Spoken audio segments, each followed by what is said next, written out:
जय हिंद साथियों, स्वागत है आप सभी का एक बार फिर से आपके अपने इस प्यारे से यूट्यूब चैनल पर। और मैं अपने सामान्य हिंदी की एक श्रृंखला चला रखा हूं और इस सामान्य हिंदी मैंने कल की वीडियो में मैंने चर्चा किया था कि जो हमारे बेसिक क्वेश्चन बनते हैं हमारे हिंदी के सामान्य परिचय से, तो उसी में मैंने आपको भारतीय संविधान की 8वीं अनुसूची तक की बात मैंने की थी, जिसमें कुल 22 भाषाओं का उल्लेख था। तो आज मैं इस वीडियो में कुल 22 भाषाओं का जो आपका उल्लेख है हमारी 8वीं अनुसूची में, 22 भाषाएं कौन कौन सी हैं उनके बारे में भी चर्चा करेंगे और हमारे जो इम्पोर्टेंट फैक्ट्स हैं हमारे हिंदी के सामान्य परिचय में जो है, तो उनको भी हम लोग यहाँ पर देखेंगे साथियों। तो चलिए, यहाँ पर सबसे पहला पॉइंट आपके सामने है साथियों कि भारतीय संविधान की जो 8वीं अनुसूची संबंधित थी वो हमारी भाषा से संबंधित थी, जिसमें कुल आपके 22 भाषाओं का उल्लेख है। और वो 22 भाषाएं हमारी कौन कौन सी हैं यहाँ पर आपके सामने लिखी हुई हैं, जैसे संस्कृत, हिंदी, उर्दू है, मलयालम, तमिल, तेलुगु, उड़िया, असमिया, और उसके बाद में बोडो है, डोगरी है, कश्मीरी है, गुजराती है, नेपाली है, मणिपुरी, कोंकणी, सिंधी, और उसके साथ में मैथिली, कन्नड़ और संथाली, मराठी और बंगला, उसके साथ साथ में पंजाबी। तो ये आपकी टोटल 22 भाषाएं हैं जो हमारे 8वीं अनुसूची में रखी गई हैं साथियों। और इन 22 भाषाओं में से क्वेश्चन पूछा जाता है। सामान्यतः क्वेश्चन ये बनता है कि हमारी 8वीं अनुसूची में जो 22 भाषाओं का उल्लेख है, उन 22 भाषाओं में निम्नलिखित में से कौन सी भाषा है या कौन सी भाषा सम्मिलित नहीं है। तो इनसे क्वेश्चन जरूर बनता है, तो इसको आप एक बार बेहतर तरीके से पढ़ लीजिएगा। इसके बाद में साथियों नेक्स्ट पॉइंट आपके सामने है कि हमारे विश्व की जो सबसे ज़्यादा 10 बोली जाने वाली जो भाषाएं हैं हमारी, यहाँ पर देखिए कि विश्व की 10 सबसे ज़्यादा जो बोली जाने वाली भाषाओं में अगर हिंदी का स्थान देखा जाए तो साथियों पूछा जाता है कि हिंदी का स्थान हमारी विश्व में सबसे ज़्यादा बोली जाने वाली 10 भाषाओं में हिंदी का कौन सा स्थान है। तो हिंदी का कुल मिलाकर के आपका तीसरा स्थान है। और जबकि अंग्रेजी अगर देखा जाए तो प्रथम स्थान पर है। अगर देखा जाए कि ये क्वेश्चन बन जाए कि विश्व की बोली जाने वाली 10 भाषाओं में प्रथम स्थान किसका है, तो अंग्रेजी लगाइएगा। अगर हिंदी का पूछा जाए तो तीसरा स्थान है।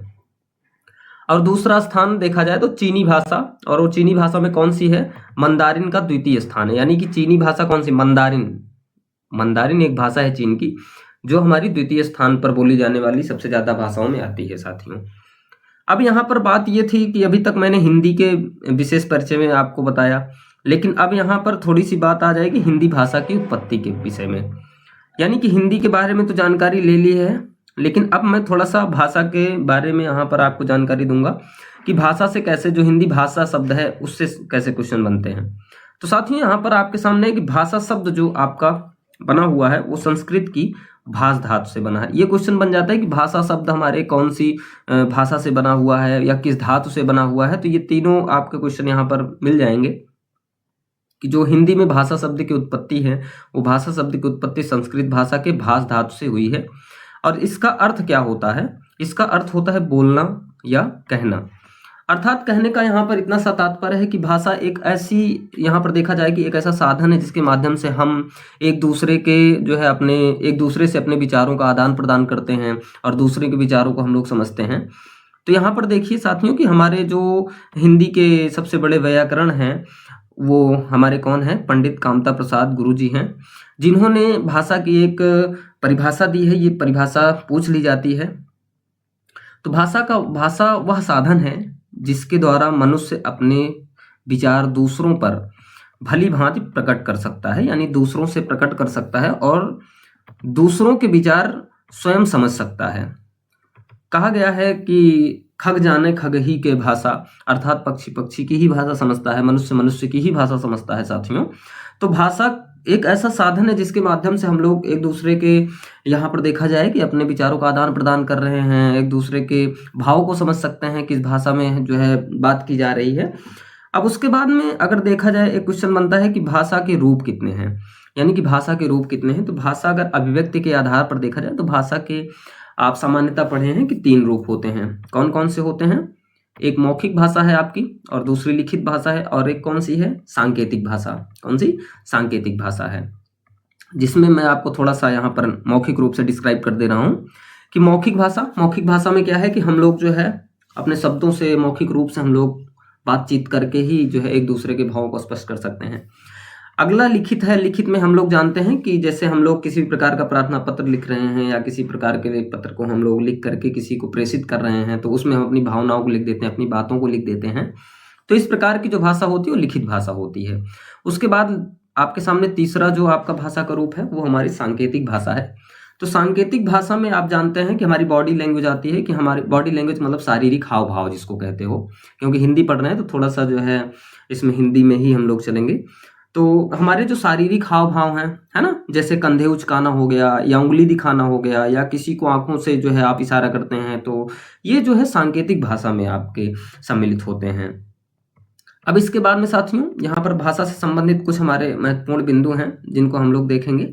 सबसे पहला बिंदु आपके सामने है कि भाषा की सबसे छोटी मौखिक इकाई। ध्यान दीजिएगा कि यहाँ से क्वेश्चन लगभग देखा जाए तो हर एग्जाम में बन जाता है कि भाषा की सबसे छोटी मौखिक इकाई। यहाँ पर देखिए मैंने इसीलिए इसको हाईलाइट किया हुआ है कि मौखिक इकाई अगर पूछे तो आपको मालूम होना चाहिए कि ध्वनि होती है।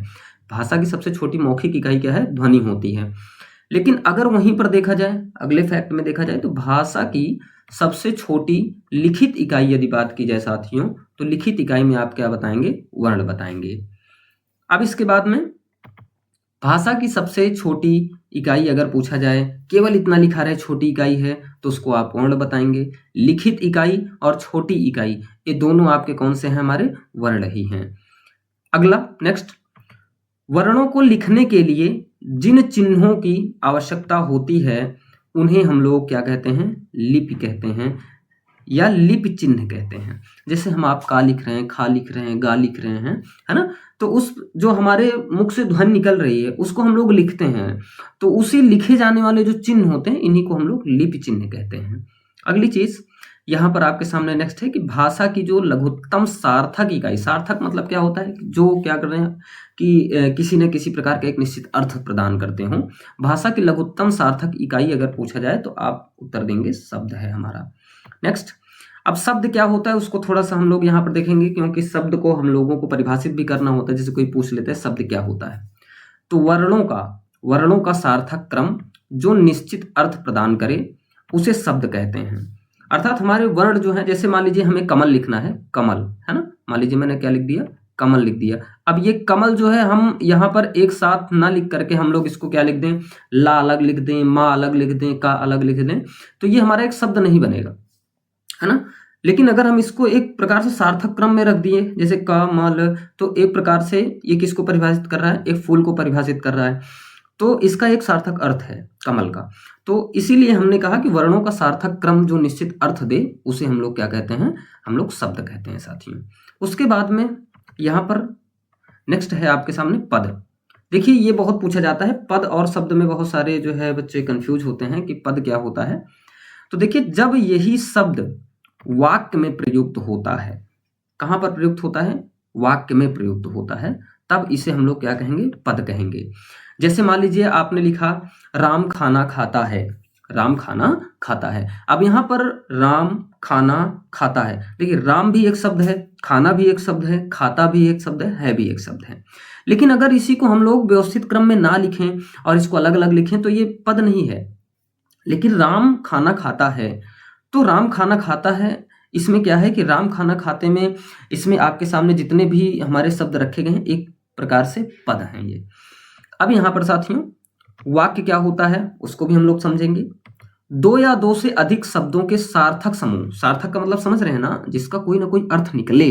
सार्थक देखिए शब्द दो प्रकार के होते हैं अगर देखा जाए तो, आगे हम आपको पढ़ाएंगे सार्थक में निरर्थक और सार्थक शब्द। निरर्थक में जैसे हम लोग पानी, वानी, वानी क्या है? निरर्थक शब्द है ना। सार्थक शब्द में जैसे हमने लिख दिया पंकज, है ना, नमन, ये सब क्या है? हमारे सार्थक शब्द हैं जिसके एक अर्थ निकलते हैं। तो उसी प्रकार से यहाँ पर देखिएगा कि वाक्य दो या दो से अधिक शब्दों के सार्थक समूह जो निश्चित अर्थ प्रदान करते हों उन्हें हम लोग क्या कहते हैं? वाक्य कहते हैं। तो ये चीजें समझ में आ गई हैं कि हमारे दो या दो से अधिक शब्दों के जो सार्थक समूह है उसको हम लोग क्या कहेंगे? जो निश्चित अर्थ प्रदान करते हों उन्हें वाक्य कहते हैं।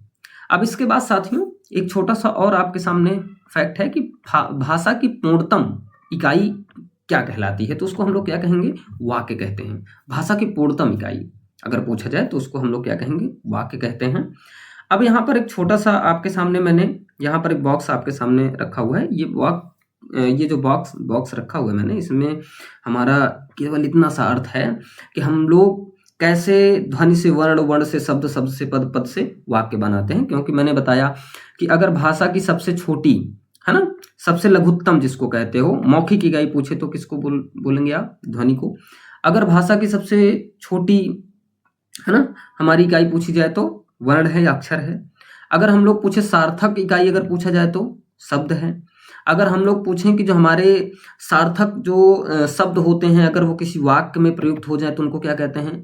पद कहते हैं। और अगर भाषा की पूर्णतम इकाई पूछा जाए तो क्या कहेंगे हम लोग? वाक्य कहेंगे साथियों। मिलेंगे साथियों आपसे अगली क्लास में हम। जय हिंद।